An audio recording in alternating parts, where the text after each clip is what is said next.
speech, also known as the Dark Tongue of Mordor, a very interesting language spoken in Middle-earth that has seen multiple adaptations throughout both movies and TV series. And in this video we wanted to focus a little bit on these adaptations and also show you some kind of hidden translations, as there are some orc chants in the background of the Lord of the Rings movies and such that were never really officially translated, but over the years keen ears have been able to translate roughly what the various people across Middle-earth were shouting in black speech.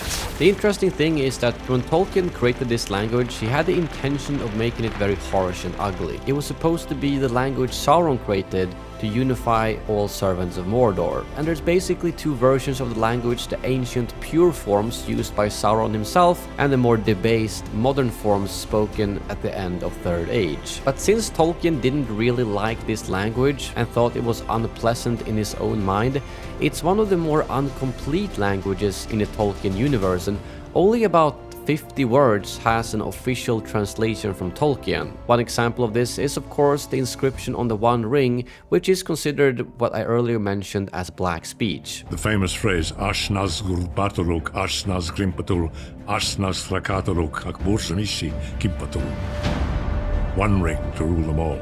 Since the black speech is a very incomplete language, there's something called the neo-black speech, which is basically the adaptation that was used throughout Peter Jackson's Lord of the Rings trilogy and the Hobbit trilogy. The neo-black speech was expanded by linguist David Salo on the words that were already known in order to provide new words and phrases that could be used in the movies. Although the biggest expansion of this was in the Hobbit trilogy, but if we start off with the Lord of the Rings trilogy, there are a couple of examples of when this is actually spoken.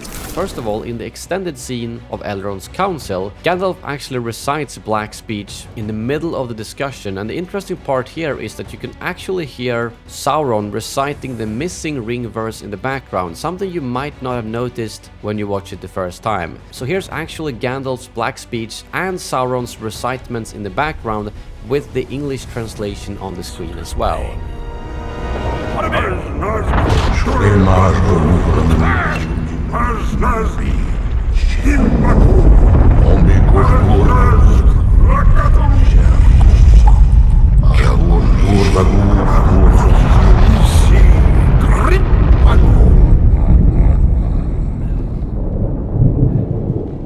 I think this particular scene is probably the best example in the trilogy of black speech actually being used to a point where you can actually make out what someone is saying, but there are a couple of cool Uruk and Orc examples which you might not have seen. First of all, when Saruman has his speech at Orthanc right before the Uruks head off to Helm's Deep, you can actually hear the Uruks chant a little bit in the background. And what they chant here is the following.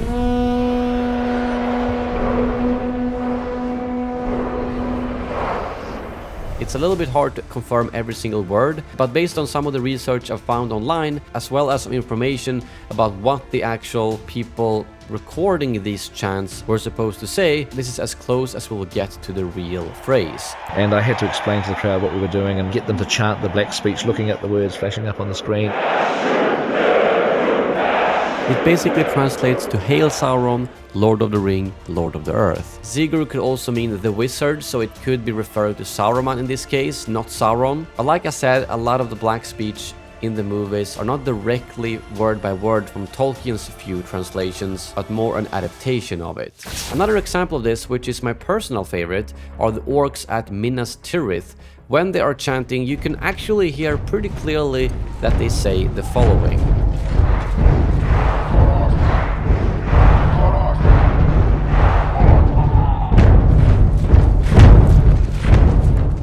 And when you hear this actual chant and what it means, death to men, I think it makes it even more chilling, as this is around the same time when they launch the decapitated heads of the Gondor soldiers over the walls of Minas Tirith. There are a few more examples in the Lord of the Rings trilogy of black speech being used, like Sauron when the Palantir is being used, or where Frodo puts on the ring, but all of that is really hard to make out if he's saying something that can be actually translated, and I haven't managed to find any good sources for that at all. But if we instead move over to the black speech in The Hobbit, they handled it quite differently, and this is where the neo-black speech of David Salo was expanded way more, considering that they decided to have pretty much all orc speech and all dialogue with Sauron in black speech.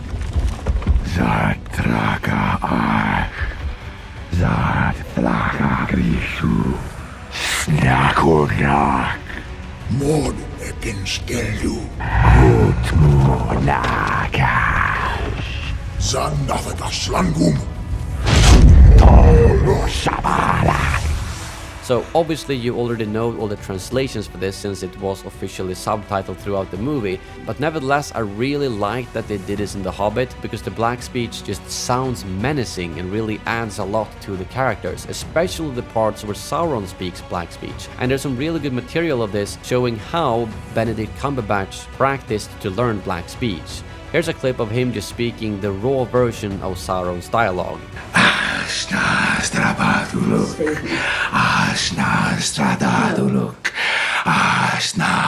Krimpatul. There is something very guttural, visceral, really ugly about it. Makanashkoi nazg golugranu Shre golugranu Quran Maka Argonash.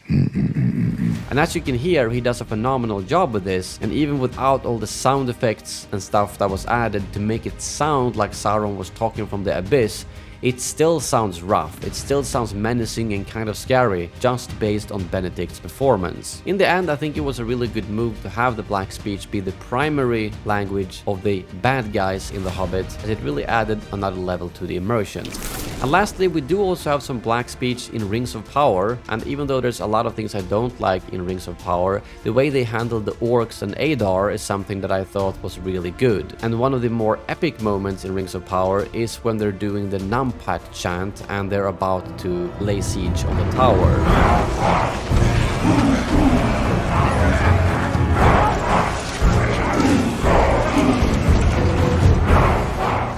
Nampat is actually something that was confirmed to mean death in black speech, or at least a version of black speech, by the official subtitles, even though some fans online suspected that Nampat could actually mean take back or seize, derived from the word Nampe in Quenya, the language spoken by the non-Tellerin elves who reached Valinor. So it's not unlikely that it could be a meaning of both or still be based off the word Nampe.